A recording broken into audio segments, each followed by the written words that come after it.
Chad, Yeah, have you heard? I heard. You haven't heard shit. I've been hearing this. I've heard since the beginning of time. That's right. Actually, since last year, I started hearing. And I heard. Nick, have you heard? I have, Josh. So Yeah. what are you doing right now? You're putting up signs everywhere in Putting town? up signs, guys. Yeah, I'm running for county supervisor. I'm gonna give it a shot. You know what I mean?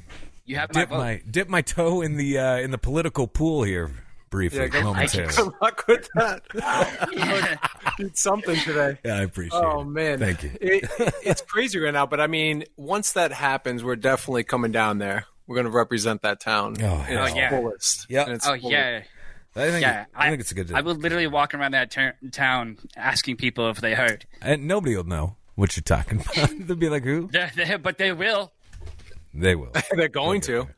Guys, I'm super excited today because we have the opportunity to talk to a really amazing person, Zak Ward from, you probably all seen the movie A Christmas Story. I mean, it's awesome, man. I mean, I grew up on it. It was like a household gruff. Every Christmas, gotta watch it. Bro. You know, until my eyes bleed. and I freaking love it, man. No, seriously, it has some of the best sayings from it, best quotes. You know, everyone talks about it. It's just one of those things. It's a branded staple stone in like holidays, at yearly airing on TV every single year. But my dad and my grandfather, holy shit, my grandfather would be having it on his TV. I'd come over, and that's all that plays all day long. 24 hours. I'm telling you, man. It's like, at this point, I'm reciting it. But, man, Zach, welcome to the show, man. Welcome. Really happy to have you on the G Crew. So it's crazy times, just talking about, like, isolation and just working from home. I mean, the grind, all I've been doing for 2 weeks is editing right here. Right. Just editing projects, doing G Crew every night.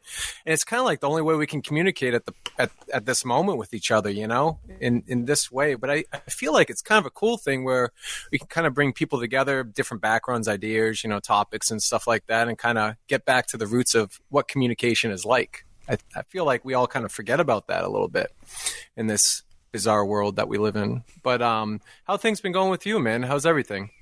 It's been good. I'm very fortunate. I'm quarantined, or like I call it, queued up. I'm queued up with my wife, and she's awesome. We've been together 7.5 years, and there's lots of laughs, and we're enjoying each other's company. And I have an office, and she has a closet room, we call it.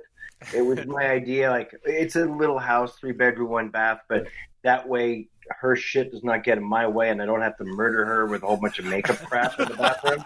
That was just done out of love and respect. Absolutely. But I feel very fortunate. Like I'm not one of those celebrities. I'm not a celebrity. I'm just a working actor guy. But you see those idiots who have got like the guest house and the big pool and the 7 Maseratis and the chef, and you just want to kick them in the ass. I'm just a normal schmuck, but I do know I'm very fortunate compared to some people who are stuck inside tiny apartments, who are by themselves. I couldn't imagine being single right now. Like, if I was in my 20s and single, I would break you porn. Like, so I feel very lucky. I feel very fortunate. I have a little backyard I can go hang out in and whatever. And I'm in my crappy little office right now, as you can see, a whole bunch of stupid crap and a bunch of standing desks for edit bays and stuff like that. And yeah, it's kind of more the same in some ways, where I'm editing on a film that I directed, and I'm writing a script that I'm hired to do and going to direct the next one. So it's a lot of inside. And you brought up something that was interesting to me, the form of communication. I also find it really interesting, all the people you don't give a shit talking to anymore. Yeah. You know what I mean? Like, you see on your phone, you go, oh, I learned this new thing about coronavirus. Well, I got to share this link with this person and this person. And fuck that guy. And, you know what I mean? There's a point where you go, I no longer feel like I have to go pretend to be nice to someone. I don't really like you. And maybe it's your mom. I don't know. Everybody has their own relationship. Yeah. No, you're totally right. Well, it kind of like forces, like, I'm kind of over the stupidity right now. Like, this is like a crisis, and to go out and see people like not handling this appropriately, like, you know, it really gets my goat. I'm like, how it really does bring your character forward, I think, you know? Yeah. When you see, okay, did you hear about that when it was like a month ago, whatever, they shut down a strip joint like a Friday night, but that Sunday they let the farmers market operate. What? I mean, that's the whitest shit ever, bro. I know. You know, you can't see titties because that's illegal, but arugula, organic arugula, now that's a priority. And they had kids there, man. Totally. I was so pissed seeing that too. Wow. Yeah. It's just so entitled. Yeah. Oh my god. Yeah. I love it. I've learned so much already. Pornhub, I got to put stock in that right now. It seems like that's going to be an up, you know, speaking of no pun there. But it's funny, man, how things have shifted dramatically. But it does make you appreciate the smaller things, you know, and it makes people with like these big houses, cars, whatever the freaking materialistic part of that is, it makes you appreciate the small things. It makes you appreciate life and just living and being fucking creative. I feel like we get so comfortable as human beings to just be like, oh, I'm comfortable. You know, I don't need to create anymore. But it makes you want to write, think outside the box a little bit more. You know, like you're human for a second. Breathe. You're living. You're a person like everybody else. And I think that's what I take away from it right now is you got to, you know, it's not about waking up and going, damn, I'm so bored in my house right now. I don't know what to do. I don't know what to, you know, I hear it. Like, Chad, you were talking about this the other day, being bored. Like, you hate that term right now. Yeah. Like I said, I posted some videos, and people were like, what, are you bored? And I'm like, fuck you. Like, I'm an actor, number one. We're in quarantine. I don't know if you guys fucking noticed. And, like, whatever. Like, if you're bored right now, then you are missing possibly on a hidden talent that you have inside of you that's just waiting for you to, like, discover. And if you're bored, that's a state of mind. That's not, you know what I mean? Like, yeah, I mean, I think it's a lot of social media. People want to push buttons really quick, right? Because they can. Literally. I can say whatever I want to someone right now and be negative and just, you know, it's like people forget. I think that's the biggest picture here. But, dude, going way back, like getting your start, Zach, into the industry of film and stuff, you know, was it a passion you always wanted to do, or is it something that... Yeah. So it was. All right. Yeah. Tell us about that. So my mom's an actress. My mom's name is Pam Hyatt. She just turned 84, April 9th. Happy birthday, Mom. That's awesome. Happy birthday. That's amazing. Yeah, she's awesome. And you could actually see my mom in a movie I directed called Restoration. I think it's on Amazon. Not the one with Robert Downey Jr. It's the one that I directed. So, yeah. But look it up, and she's great in it. She kills. So my mom was an actress since I was a kid.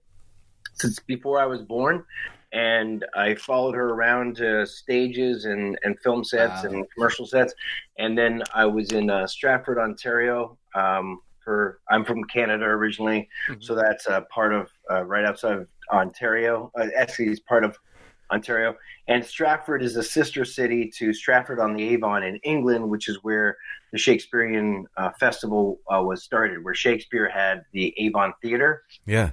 Sorry, this is going to get boring. Anyway, so I used to watch a lot of festivals and a lot of big actors. And as a little kid, I was also backstage playing with the swords and playing dress up with all the outfits from King Lear and everything. I mean, I was a kid and there were swords. Come on. Hell yes. And we that still was do when, that. So I was LARPing basically.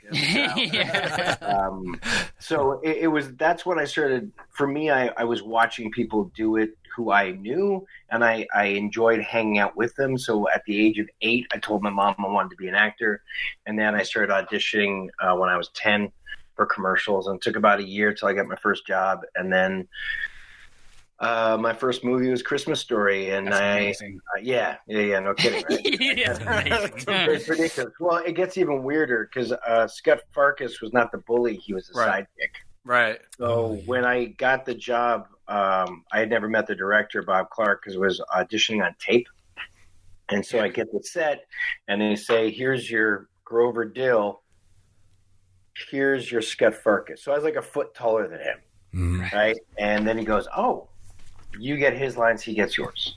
So I became the bully like that. Wow. Yeah, and you know, the great thing about it too was like you do that movie and no one gave a shit when it came out. Right. Yeah. No one cared. Yeah. And I actually took a girl to it to see the film on a date. That's good. And French girl, very sexy French girl. Well, I mean, I was 13, 14 at the time. Like that. And when we left the theater, like I was trying to touch her hand or whatever. She wasn't having it. And now when we left, we were by the subway in Toronto. I was like, so what did you think about the movie? You know, I'm trying to be cool. I'm not cool. And she looks at me and she's all French Canadian. She's like, oh yes, I don't like this so much. Okay, bye. Oh my God. That sounds totally. So that's pretty much my entire life of being an actor is like hoping shit would work out. And people are like, no, not so much. Okay, bye. But I think it helped. It helped me keep a level head. I grew up in Canada. There was no star system there. It was just hustle jobs. And I think that helped me when I did have some levels of success over here in the States. I didn't really, I really didn't feed into it too much. Right. You know, I mean, honestly, Chad knows the same thing. Is like when you're popping up in different movies, it's one thing. You know, I'm not fucking Brad Pitt. The closest I ever got was being on the show Titus. And, you know, the third season, it was insane. Like, my character had a fan base like Matt LeBlanc's, and, like, people were all excited that I existed and shit. And you're like, okay, but I'm still the squirrely weird kid that I was before. So I think it kind of helped me. Yeah, and that's been my life, is that and acting and directing and writing and producing movies and shit. It's amazing, though. Now, when you said you made this decision at 8 years old, 10 years old is when you land the first gig. You know, in those 2 years or whatever, are you really trying to like hone your craft? Is your mom really helping you with that, or like what's going on? I was 8 to 10. I know, bro. Yeah. That's what I'm saying. Like comic books, I was being a kid, man. Fuck off. No. Fuck that. That's awesome. I mean, I agree. I believe. I guess the difference is like, you know, if your mom and dad work for a factory and your dream of being an actor because you watch people on the red carpet, you have a very different process than I did. Yeah. I grew up from the age of 5 hanging backstage, going to parties in the 70s where I was 5, surrounded by drag queens and production designers and makeup artists and actors and musicians and big old piles of hash. And, you know, a world that was like very Studio 51 plus kid. Yeah. You know, it was not sexualized in my environment, but it was all like all these creatives interacted. So I wasn't dreaming of this. This wasn't like an unreachable goal. It was something that, you see people doing it, it makes sense, right? Yeah, for sure.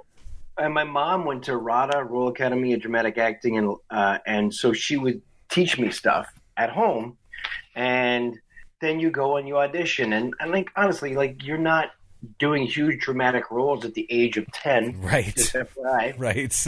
Not usually. So I think it's a process of whether you're available emotionally, whether you understand the work process that other people go through because you've seen it, as opposed to just being in an acting class.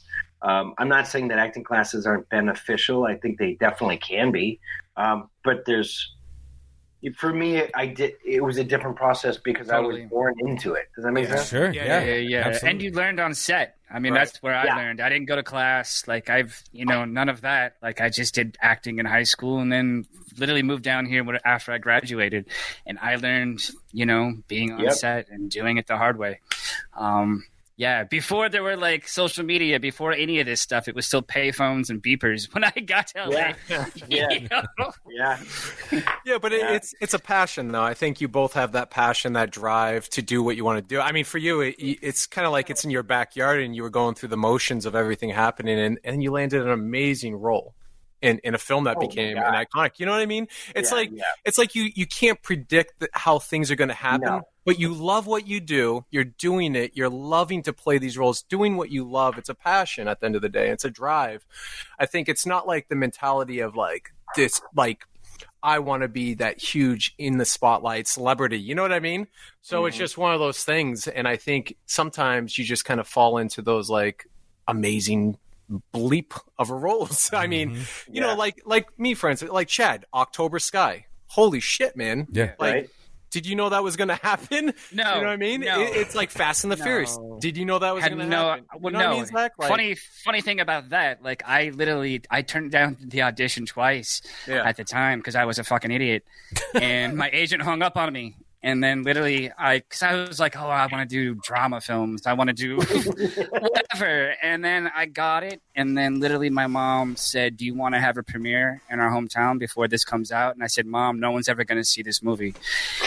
Movie came out and changed my life forever. So it's like, you never know. And I'm eternally grateful now. And it's like, I think, you know, and Zach, you might agree with me, like parts are so personal. You know what I mean? Either they're meant to be yours or they're not. You know what I mean? Yeah, and you've had this experience too. Like, it's weird nowadays because so many auditions are on our self-tape. Yes. And it's weird because there's no interaction with the director. Right. And as an actor, there's like I usually feel like you've got about 8 seconds when you walk in the room to create some sort of connection with the people in there so they can see where your head's at and they can see if they like you. I've literally had it where I walked into into an audition room and had the director be like, oh no. Oh no. Oh, shit. And you're like, okay, all right. God damn.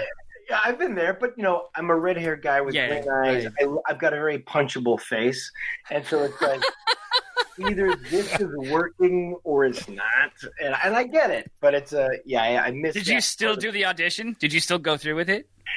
Sometimes I'm like, see ya. That was awesome. Yeah. It's so funny. Like I've had, I'm sure you've had this where you do it, the audition, you kill, it's going great. The director loves you. He's contacting you. We're going to do this. And then it goes to a bigger name and they never talk to you again. You're like, oh. Yeah. It goes to their friend. Right. Yeah. Who needed to cover their insurance. Yeah. Yeah. I've been there. I know. I've been there. Yeah. I know. And that's the funny thing that a lot of people don't know is they're like, they look at your resume and they say, oh, you've done so much stuff. And you're like, not compared to what I auditioned for. Exactly. I Because it's auditioned like for 20 times that amount of fucking things, dude. It's exactly I booked right. it all. Yeah, exactly. It's 20 no's to maybe one yes. You know. Yeah. And then all the pilots or TV or the TV shows that you do that never get released or they get shit canned before they come out, and it's like, and all that hype, like, oh my god, the pilot's blowing up. They love the testing's out the roof. Oh, hold on, they changed the president of the network, and now the new president just shit canned all your stuff. It's coming out on Sunday morning at 3 a.m. Shit. Yeah. So you know all that stuff that was going to happen. We don't need that 6-year deal. We're good. Bye. We're good. Yeah. After you've gone through a number of hoops to even get to that point. Oh yeah. Numerous hoops and auditions and callbacks and deals and shot my god. And shot it, and then they're like, "It's a myth." Oh, we canceled it. Fucking funny. The politics behind the industry is ridiculous. I mean, film Do you and guys TV. do you guys know who John Rhys Davies is? Yes. John Rhys Davies, for you young guys, he was in Indiana Jones. He's the fat dude who's like, Indy, bad day. Got it. I did an episode of Sliders when I first got to LA. Yeah. And John Rhys Davies was on it. So, of course, big nerd boy. I was a huge John Rhys Davies fan. And I asked him, I said, so, you know, what was your favorite project you've ever done?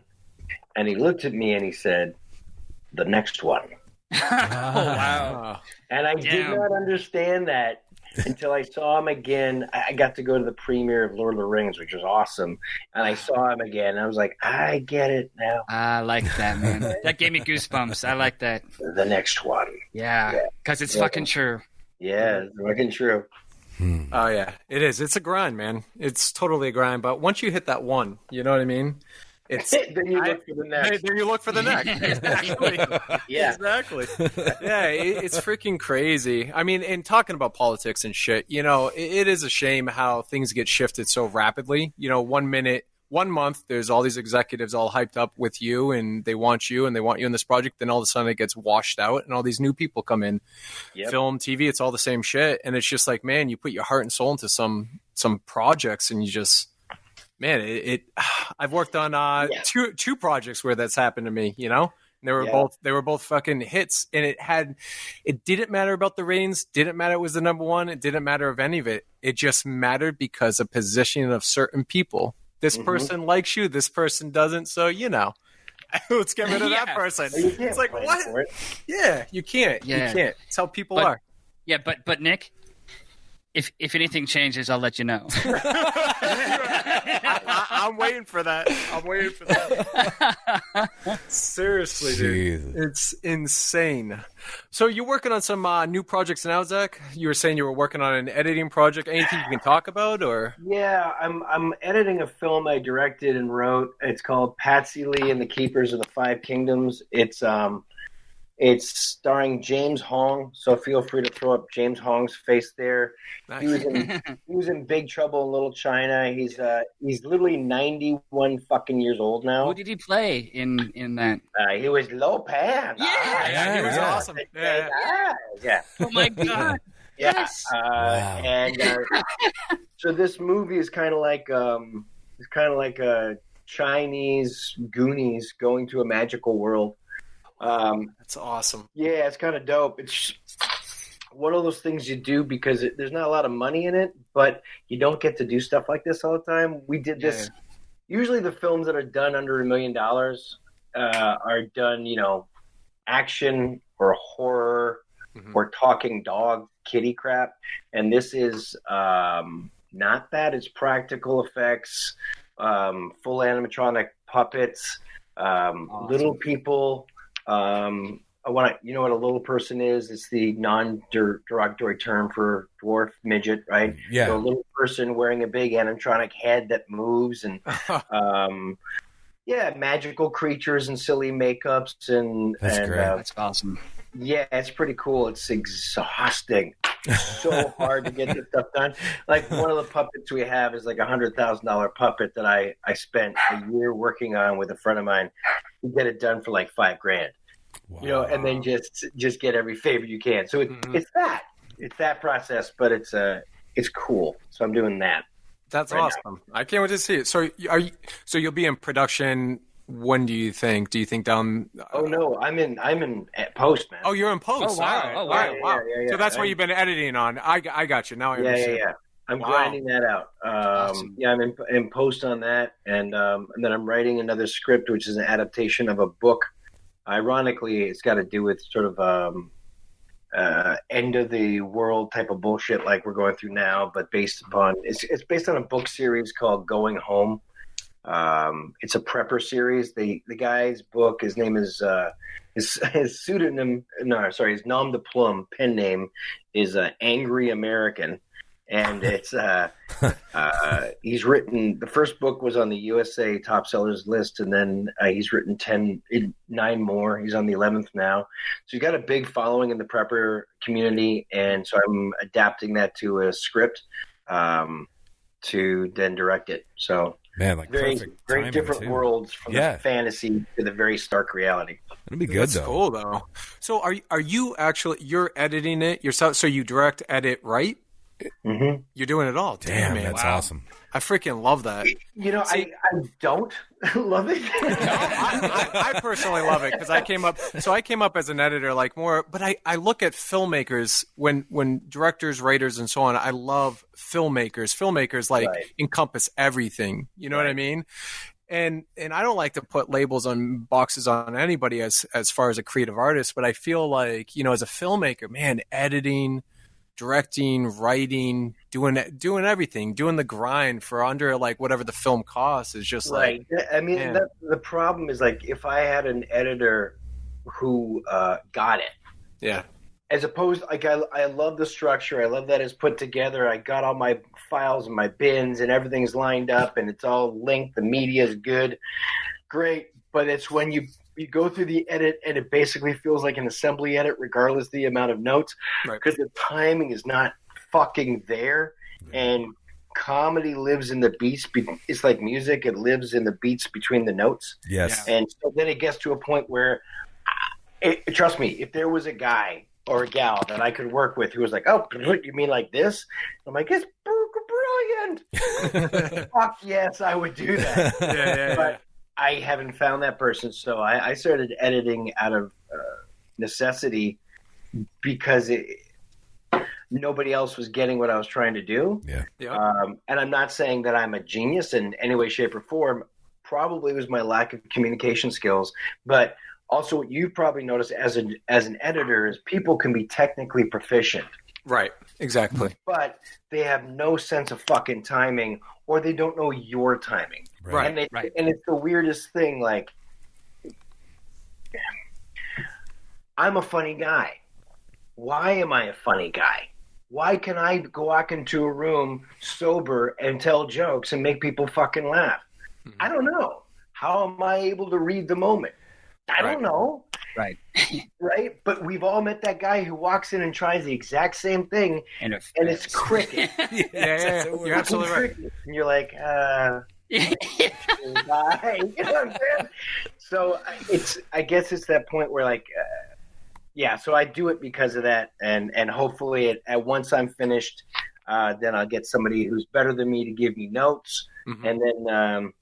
But the reality is, as you know this, unless they scrub all the footage, they can only give generic notes as maybe that could be tighter, maybe this could be longer, as opposed to cut to that wide shot in the inversion. Because when you're dealing with a 91-year-old fucking actor, you lock into continuity, motherfucker. Right. That old bastard. Oh, my God. Here's the scene. Hello, by the way, it's so good to see you. Hello, by the way, it's so good to see you. Hello, it's so good to see you. Now edit that shit together. Right. I fucking dare you, man.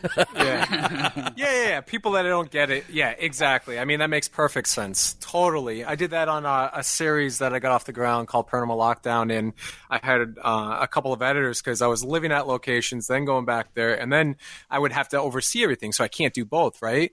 But then I saw the cuts. I'm like, what the fuck? I'm like, this is terrible. This is not what I envisioned. This is not what I wanted. And these are like really good top line editors. And I'm so analytical about this. Like, I'm an editor. Like, I'm an editor at heart.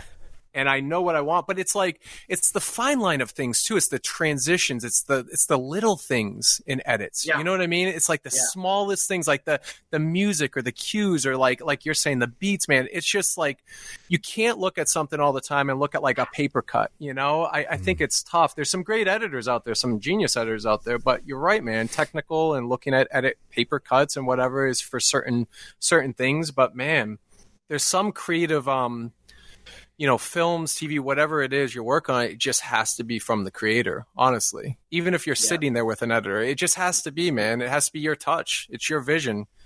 You know, it's annoying. It has to be your fucking time. Day out. You try not to lose your marriage through it. Yeah, I know how it goes. Yeah, man. But it's like you put all of us in a room, man, and you put that up on the wall with a canvas, right? We're all going to paint a different picture, just how it goes.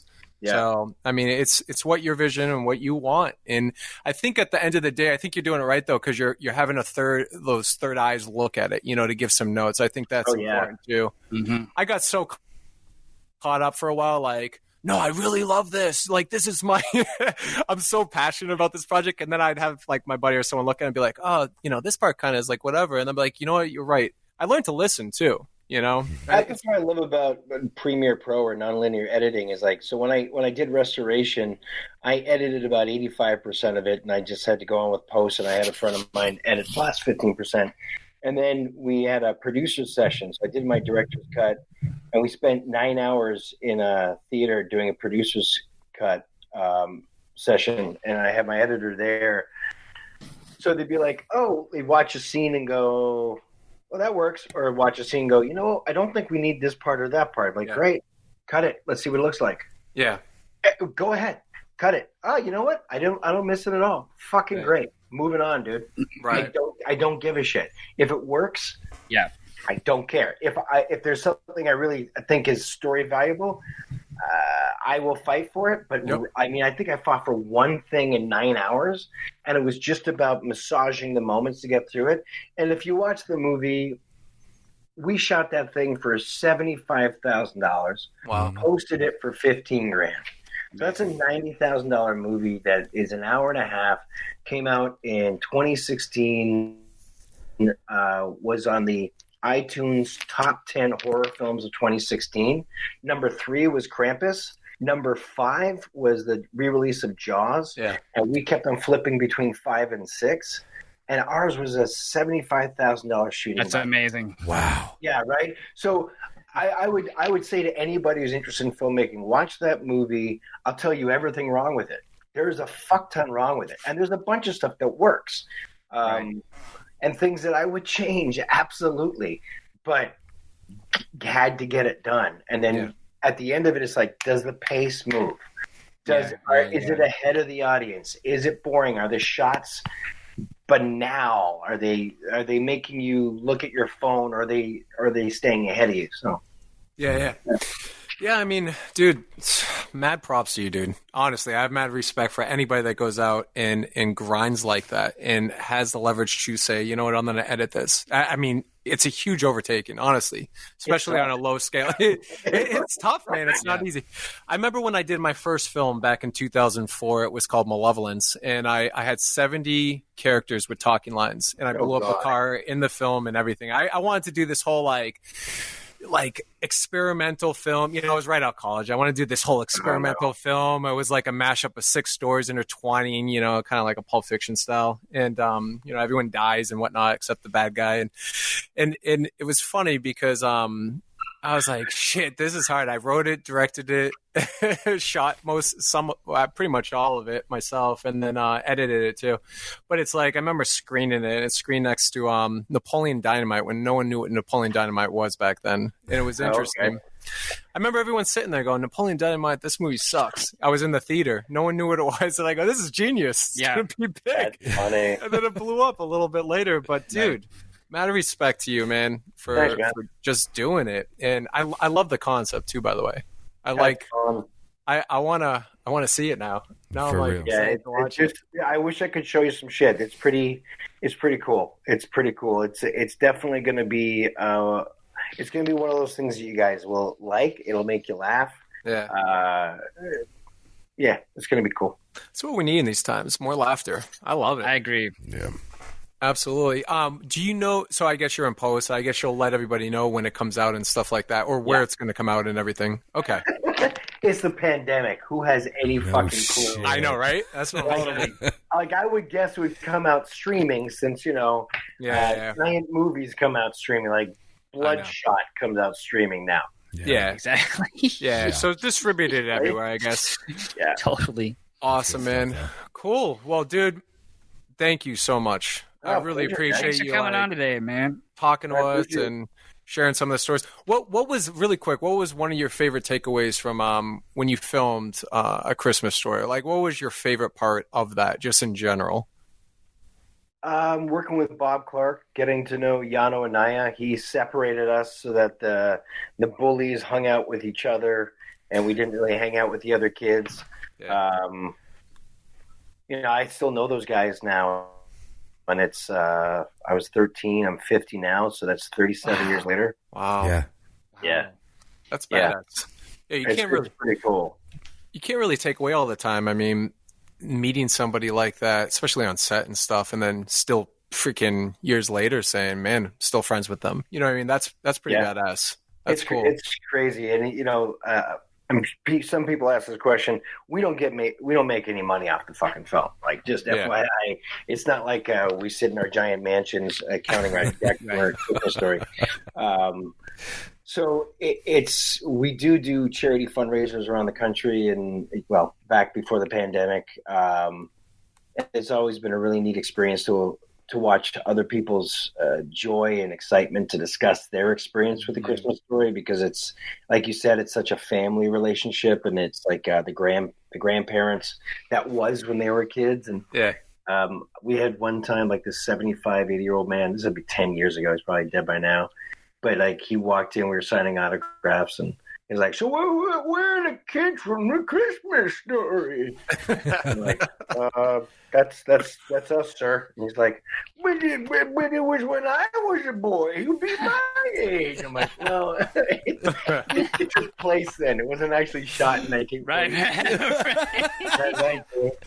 And the fact that there's an old man, his son, his grandson, and his great-grandson, and the little 4-year-old kid knows Scott Farkas. And it's cool. It's, like you said, you can't plan this shit. You can't buy this shit. And you can't be like, oh, here's how my trajectory of my career is going to go. Exactly. One sleeper movie that makes you an American icon. Yeah. But make sure it doesn't pay for shit. That's the one. Exactly. Oh, shit. You know what I mean? Have a TV series on Fox so they cancel it. Yeah.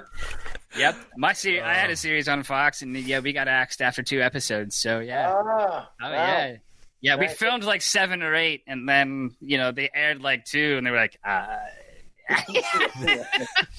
we went 3 years, but and we were doing great numbers. It was just because Chris Titus called Gail Berman the C word on the radio, and she was the president of the network, and so she was like, "Yeah, no, we're done. Bye." Yeah, wow, so that's all it takes. That's all it takes. That's all it takes. Today it does. Yeah. All right, man. Well, that was awesome. Thank you for sharing with us, man. I can't wait to see your film coming out, and keep us posted because I'm going to check it out. Absolutely. Awesome, man. Thank you, guys. Thank you so much. Take care. Brother, man. Wash your hands. Yeah. Wash your hands. Take care, guys. All right, man. See you later. Bye. Oh, that was great. It's awesome when you get just real talk. You know what I mean? Yeah. I think a lot of the industry and stuff, when you get some people together, it kind of waters down, or they want to shy away from some of the conversation. You know what I'm saying, Chad? Yeah. It's like, I do it sometimes. I'll do it. Like, I admit, like, I'm careful what I say. It's just like, what is the wrong thing could, upset someone over here, and then it's like, man, that's it. I know. But man, you got to keep it real. You got to keep it real to who you are as a human being. You can't shy away from the realism of that, because then you're doing yourself wrong, And I love meeting humbled people that are just talking straight up, no blinds, just this is who I am, and accept it or not. Yeah, and no matter, like, honestly, we've had quite a few actors on here now, and it's helpful for me, and I know it's helpful for everybody, but I love hearing their stories of, like, success and struggle, because, like, it's tough, you know what I mean? So it's like, it's refreshing, and I love the story about what the actor said to him about, what's your favorite project, the next one. That is so true, because, man, your next one could be 2 years from now, and sometimes it has been for me, Yeah, it's crazy, man.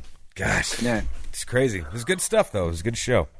Well, that's how the life keeps turning. That's how the wheels keep spinning in our brains to keep creating in who we are as human beings, and it makes us, very humble when we're isolated in these times to keep thinking outside the box, man. So, mad props to Zak Ward, and thank you for sharing. I want to check out his film, because anything with Big Trouble Little China. Oh yeah, absolutely. That's exciting. That was my film when I was a kid. I can't wait to see I can't wait to see. I forget his name. Fuck. Wait, who you? Oh, the actor's name? Yeah. I was gonna botch his name, but it was Lo Pan in the movie. Yeah. Lo Pan, thank you. Yeah, I forgot Lo Pan's name. I was like, wait. Yeah. I'm just going Big Trouble Little China. Yeah. Lo Pan. I can't wait to see Lo Pan back in the film. He's back. Johnny. Hi, Johnny. There he is. I was just trying to look up that dude's name, but all I see is Lo Pan. Yeah. All right, guys.